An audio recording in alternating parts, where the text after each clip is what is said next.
things. But before we get there, Natanya, tell us a little bit about yourself and your career.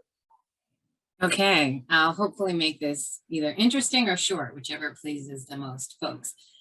Come from a background of wellness, betterment, if you will, and the clinical side, therapist.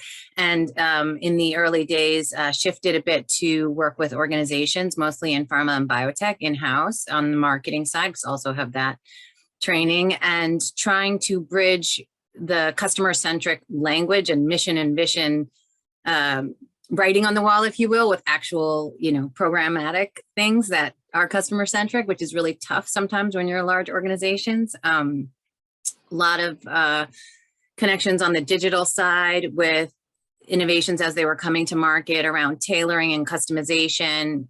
This dates me a bit, but that was sort of the exciting platform there about 20 years ago. And then in about 10 years ago, mostly focused on the consumer patient advocacy, consumer health, wellness in longitudinal chronic disease type situations.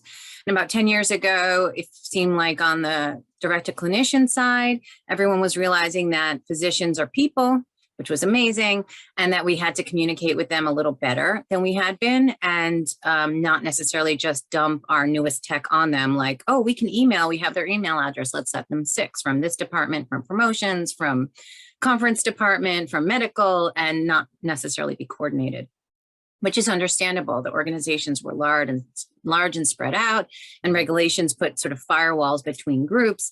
So trying to come in and sort of untangle all of that and go back to the customer-centric roots. And a lot of that is tied to, the tenets of behavioral science and behavioral psychology around how we do what we do, why we communicate, who we trust, how we learn, those kinds of things.